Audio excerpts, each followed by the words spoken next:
Why hasn't HSBC been indicted by U.S. authorities? I suppose the short answer to that, Manita, is that they spent literally hundreds of millions of dollars trying to beef up their money laundering checks and balances, if you like, and also the fact that they've admitted that there were some lax issues there and said they're going to be prepared to pay nearly $2 billion. And obviously, money talks, doesn't it? As you were saying, $1.92 billion, it is a record amount of money. It's a huge amount of money. It's the biggest that's ever been levied on any kind of money laundering charges in the United States.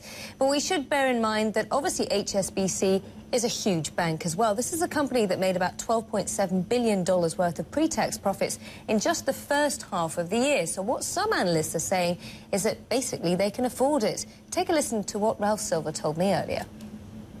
Now, I'm not here to defend any of the banks, but this fine actually is much higher than it should be. If this was a U.S. bank, the fine would probably be half the amount. And the reason they're fining this is simply because HSBC can, A, afford it, because they're a huge bank doing very, very well, and B, they're not an American organization, so they're not going to be pulling $1.9 billion out of the U.S. economy. So as a result, they can do this.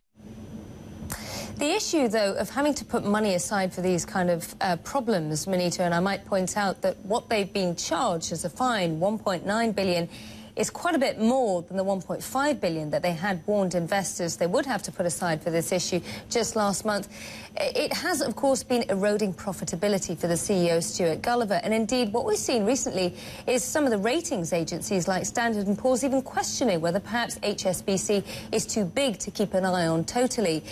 You raised the issue of indictment in the United States. Obviously, the flip side of this is that it would have been much, much worse had they been indicted, because it could have prevented HSBC from doing business with the US government. They could have lost their banking licence. They're not the first British bank to fall foul of US regulators, but to settle out of the courts, if you like.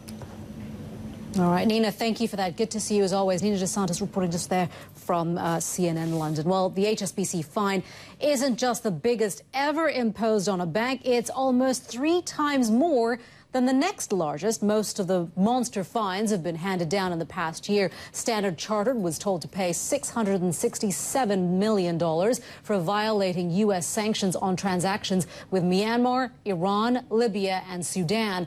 In June, the Dutch bank ING was charged with covering up fund transfers to Cuba and Iran and was fined $619 million. The next biggest penalty was paid by Credit Suisse in 2009. It was also charged with violating U.S. sanctions by doing business with Iran and other countries. And last month, the British bank Barclays was fined $470 million on charges it rigged the electricity market. Barclays could still contest that fine. Then back in June, it was charged with manipulating bank LIBOR rates, incurring a $450 million penalty.